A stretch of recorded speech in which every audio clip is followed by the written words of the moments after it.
تو ناز کے ساتھ وقت گزاریں. کمزور پڑ جانا اور جناب پریشان ہو جانا اور کسی ہر وقت مزاج میں شکوہ، یہ بندے کو بے چین کر دیتا ہے. آخری بات سنیں اور نوجوان زیادہ توجہ کریں میری بات پر. کبھی کسی بندے کو مایوس نہ کریں، اسے ایسی خبر نہ سنائیں جس سے وہ پریشان ہو جائے.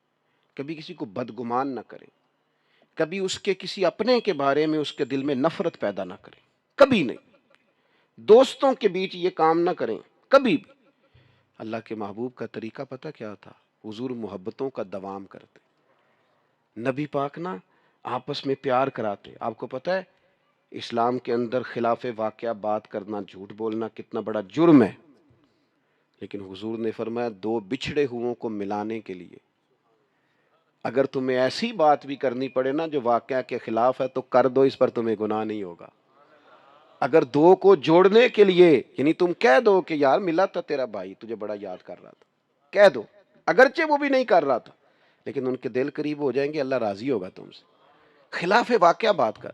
اور یار ایک دوسرے کے نا قریب کریں. ایک دوسرے یہ کئی دفعہ خود قریب کرنے سے بندہ نہیں ہوتا. تھوڑا سا کوئی کہہ دینا کہ یار تیرا یار بڑا یاد کردا سی پیا، تو بندہ نام ہی ٹائم کڈنا ہوئے تاں بھی کڈ لئیدا کسے لے. چلیں یار ملائیں. محبتوں کو فروغ دینا آپس میں. وہ نا آج کل اللہ خیر فرمائے بڑا خوفناک مسئلہ ہے، بڑا خوفناک.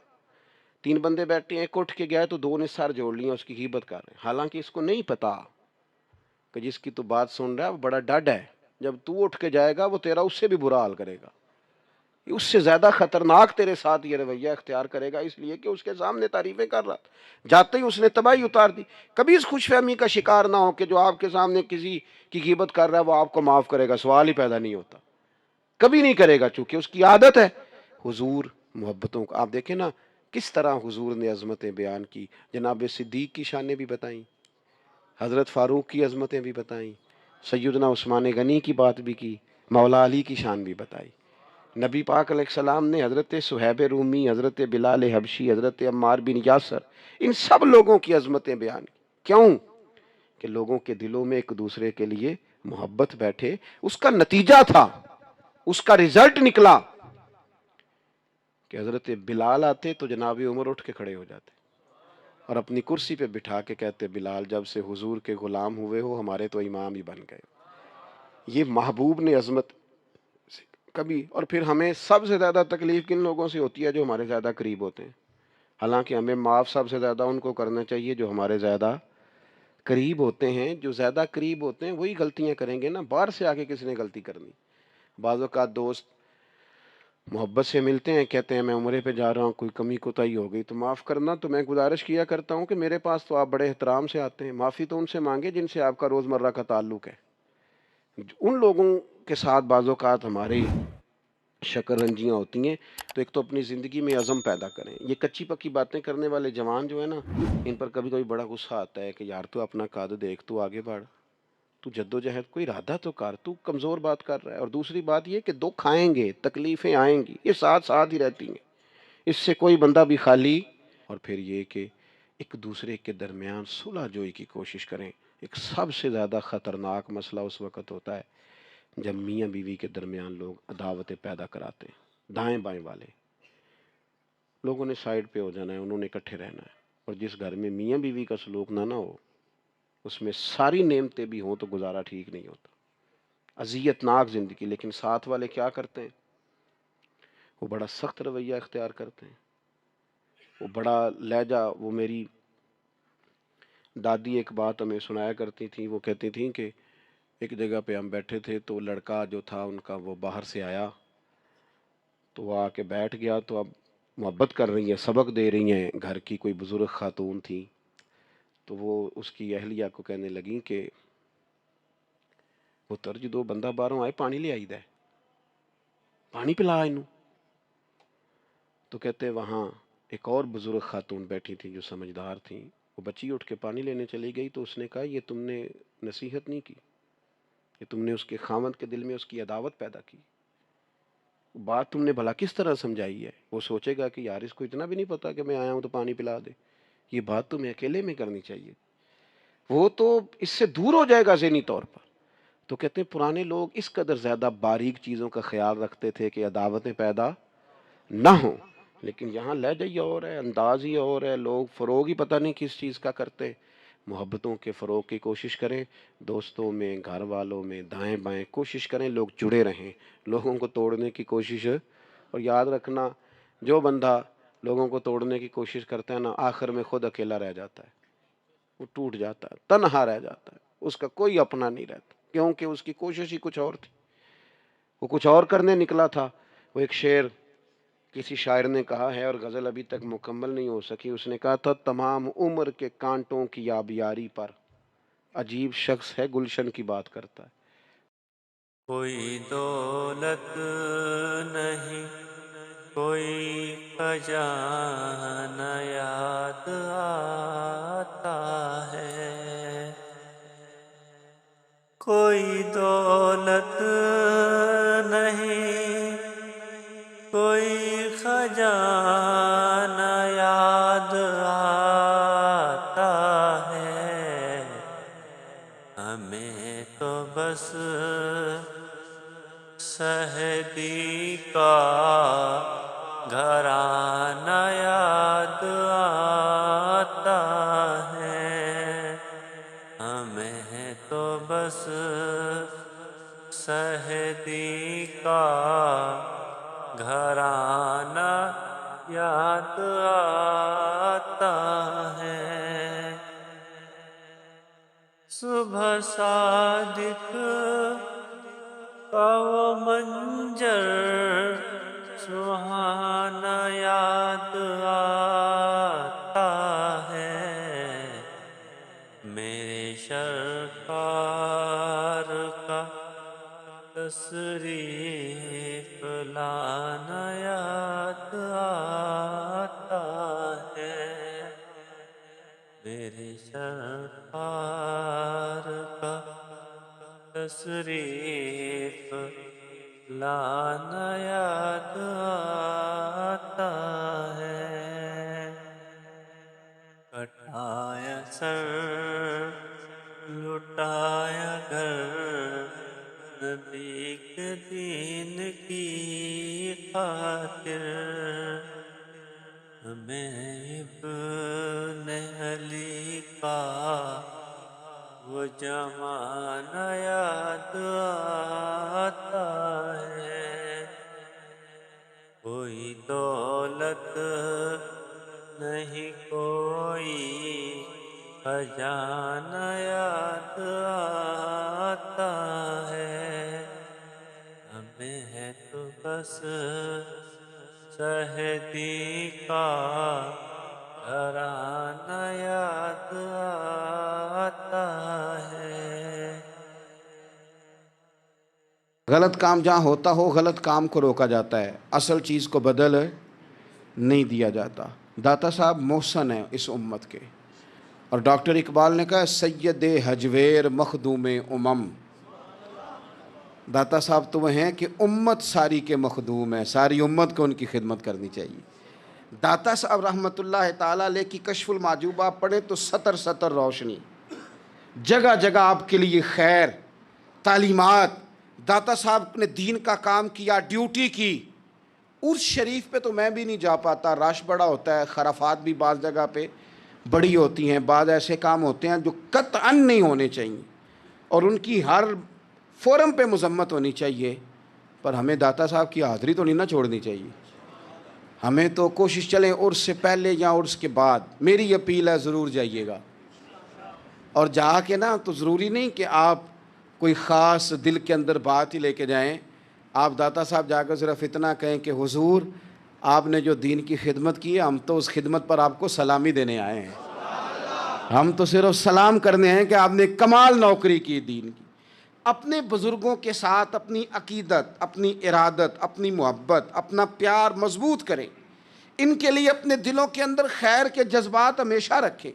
صحابہ کرام کے لیے، اہل بیت اطہار کے لیے، امام بخاری کے لیے، امام مسلم کے لیے، صوفیاء کے لیے، حضرت غوث پاک جیلانی کے لیے، خواجہ معین الدین اجمیری کے لیے، حضرت بہاؤالحق نقش بند بخاری کے لیے، حضرت سیدنا داتا علی اجمیری کے لیے، حضرت پیر سید مہر علی شاہ کے لیے، امام احمد رضا بریلوی کے لیے علیہم الرحمہ اچھے جذبات ہوں، اچھا ذہن ہو، اچھا گمان ہو، آپ کی طبیعت چاہے کہ آپ ان لوگوں کی تعلیمات پڑھیں، جو طرز حیات انہوں نے اختیار کیا اس طرز حیات پر ہم بھی عمل کریں، ہم بھی اپنی زندگی اسی طرح سنت اور شریعت کے مطابق گزاریں جو ان لوگوں کا نہج اور ان لوگوں کا طریقہ تھا۔ الترغیب و ترہیب میں نا ایک روایت موجود ہے، ایک تابعی بزرگ ہیں حضرت ابو ادریس خولانی رضی اللہ تعالیٰ، وہ کہتے ہیں میں دمشق کی جامع مسجد میں داخل ہوا تو میں نے دیکھا کہ ایک نوجوان بالکل کالی داڑھی لیکن بڑے خوبصورت چمکتے ہوئے دانت ان کے، لوگ ارد گرد کافی سارے بیٹھے تھے، مختلف مسائل پہ بات کر رہے تھے۔ جب لوگ الجھ جاتے نا اور کسی مسئلے میں ان سے کام آگے نہ بڑھ پاتا تو وہ پھر اس نوجوان کی طرف رجوع کرتے اور وہ جوان دو چار باتوں میں فوراً مسئلہ حل کر دیتے۔ کہتے میں نے ایک شخص سے پوچھا یہ کون ہے اتنی نورانی شخصیت؟ تو کہتے ہیں مجھ سے کہنے لگے آپ نہیں جانتے، یہ تو صحابی رسول حضرت معاذ ابن جبل رضی اللہ تعالیٰ، یہ تو نبی پاک صلی اللہ علیہ وسلم کے صحابی حضرت معاذ بن جبل ہیں۔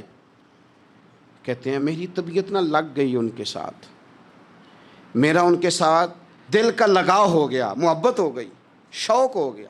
ہم نے چونکہ اولیاء کو، صوفیاء کو، صحابہ کو، اہل بیت کو اس طرح لوگوں کے سامنے پیش نہیں کیا، اس لیے ہمارے بچوں نے آئیڈیل بنایا ہے نئے دور کے فیشن کو۔ ہماری آنے والی قوم کسی امیر ترین شخص کو آئیڈیل بناتی ہے، پھر وہ سارے غلط ملت رستے اختیار کر کے وہاں تک جانا چاہتی ہے، وہاں جو آدمی کھڑا ہے وہ کسی بھی صورت میں اپنے آپ کو فیمس کر کے دنیا کے سامنے لانا چاہتی ہے، چاہے انہیں کسی طرح کا بھی کوئی روپ دھارنا پڑے۔ یاد رکھ لیں اور سمجھ لیں اس بات کو، اگر ہم ان لوگوں کی سیرت کو، سوانے کو اپنے گھروں تک لے آئیں تو آپ یقین کریں کہ ہماری نسل کے بچنے کا بہت بڑا یہ ذریعہ بن جائے۔ اب جوان ہے یہ بھی لیکن امت کے مسائل حل کر رہے ہیں۔ حضرت ابو ادریس خولانی کہتے ہیں مجھے ان کی یہ طبیعت دیکھی تو پیار ہو گیا ان سے۔ اس دن تو رش بڑا تھا، میں نے سوچا کہ کل جلدی آؤں گا اور ان سے ملاقات کروں گا۔ کہتے ہیں میں اپنی طرف سے سب سے پہلے مسجد میں پہنچا، لیکن حضرت معاذ ابن جبل تو مجھ سے پہلے مسجد میں موجود تھے اور وہ نفل پڑھ رہے تھے۔ فرماتے ہیں جب وہ فارغ ہوئے تو میں ان کے قریب گیا اور میں نے جا کے کہا حضور مجھے اللہ کی قسم ہو مجھے آپ سے محبت ہو گئی ہے، اللہ کی رضا کے لیے آپ مجھے اچھے لگتے ہیں۔ مشکاۃ شریف میں نا ایک حدیث ہے، حضور نے فرمایا جس سے تم محبت کرو نا اللہ کی رضا کے لیے اسے بتاؤ بھی کہ مجھے آپ سے محبت ہے، اسے بتاؤ بھی تاکہ وہ بھی آپ کے لیے اچھے جذبہ۔ محبت جو ہوتی ہے یہ اظہار کی محتاج تو نہیں ہوتی، لیکن محبت میں اظہار ضرور ہوتا ہے، محتاج تو نہیں، لیکن ہر چیز دل میں رکھنے کی نہیں ہوتی، کچھ زبان سے کہنے کی بھی ہوتی ہے، کچھ کہنے کی چیزیں بھی ہوتی ہیں اور وہ کہہ بھی دینی چاہیے لیکن اتنی ہی کہنی چاہیے جتنی ضرورت ہو، 2 4 5 قدم آگے بڑھ کے نہیں، اس میں بھی تکلف آ جاتا ہے، تصنع آ جاتی ہے، بناوٹ آ جاتی ہے۔ فرمایا حضور مجھے اللہ کی قسم مجھے آپ سے پیار ہے۔ تو حضرت معاذ ابن جبل مسکرائے اور مسکرا کے فرمانے لگے کیا کہا تم نے؟ کہا حضور اللہ کی قسم آپ سے پیار ہے۔ فرمایا پھر سوچ کے کہیے۔ کہا اللہ کی قسم آپ سے پیار ہے۔ فرماتے انہوں نے نا میرا کپڑا پکڑ کے مجھے کھینچا اور قریب کر کے کہنے لگے سن پھر میں نے نبی پاک سے سنا ہے جو 2 بندے رب کی رضا کے لیے آپس میں محبت کریں اللہ کی محبت ان کے لیے واجب ہو جاتی ہے، پھر اللہ ان سے پیار کرتا ہے اگر وہ اللہ کی رضا کے لیے محبت کریں۔ ہماری محبتوں میں نا دنیاوی اغراض بڑھیں، اوئے ہوئے ہوئے، ہر دعوت صرف اسی لیے ہوتی ہے کہ وہ بندہ بلاؤ جو میرے کام آئے گا، ہر تحفہ اس لیے آگے کی طرف روانہ کیا جاتا ہے کہ اس شخص کو بلاؤ جو کل میرے کام آئے گا۔ عزیز بھائی اللہ کے نیک بندے سے اللہ کا بندہ سمجھ کے پیار کریں، اور اللہ کا نیک بندہ سمجھ کے اس کے ساتھ فوٹو آنا ضروری نہیں، اس کے ساتھ پیار ہونا ضروری ہے۔ اور اگر محبت اخلاص والی ہو، پیار والی ہو، عقیدت والی ہو، تو حضرت ابو ذر غفاری نے تو کہا تھا یا رسول اللہ اگر بندہ کسی نیک بندے سے پیار کرے نہ اس سے مل سکے نہ اس طرح کے کام کر سکے پھر بھی کوئی نتیجہ نکلے گا، تو حضور نے فرمایا پیار خالص کرے اللہ قیامت کے دن دونوں کو جمع فرما دے گا۔ جو جس سے محبت کرے گا صبح قیامت اسی کے ساتھ ہوگا۔ شاید اسی لیے کسی پنجابی کے شاعر نے کہا تھا کہ اساں جے ہاں گناہیاں دا جدوں اعمال نامہ پھرول ہوئے، ذرے ذرے نے سامنے آ جانا ہے، جو جو منہ تھی بولیا بول ہوئے، اساں بھی کول حضور دے بیٹھ رہنا ہے، لکھ عمل ترکڑی تول ہوئے، ادو کولوں کی رب نے حساب لینا جڑا بیٹھا ہی محمد دے کول ہو۔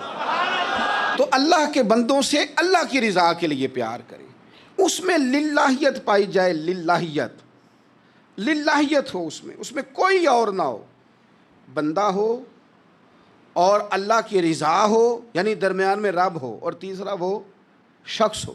رضا الہی جب مقصود ہو پھر شکوے بھی پیدا نہیں ہوتے، پھر شکایتیں بھی پیدا نہیں ہوتی، پھر اپنی مرضی کے بندہ جملے بھی نہیں بیان کرتا، پھر کسی جگہ کوئی تکلف بھی اس میں نہیں پایا جاتا۔ تو خالصۃ لوجہ اللہ تعالی آپ اللہ کے بندوں سے محبت کریں اور خاص ان کے لیے جذبات پیدا کریں۔ آپ کی طبیعت میں خاص جذبہ ہو، خاص شوق ہو، کسی پراپوگیٹ کرنے والے کے کسی پراپوگنڈے کا شکار نہ ہو، آپ کی طبیعت ہو، طبی میلان ہو، ذوق ہو۔ حضرت حرم بن حیان تابعی ہیں، فرماتے ہیں جب میں نے یہ حدیث سنی نا کہ نبی پاک علیہ السلام نے فرمایا ہے کہ حضرت اویس کرنی ان کی دعا کی برکت سے اللہ میری امت کے لوگوں کی بخشش کرے گا، اور جب میں نے یہ سنا کہ حضرت مولا علی جیسے لوگ، حضرت عمر فاروق جیسے لوگوں کو جبہ دے کے بھیجا گیا ہے، اور حضور نے بھیج کے کہا ہے کہ اویس سے کہنا میری امت کے لیے دعا کرے،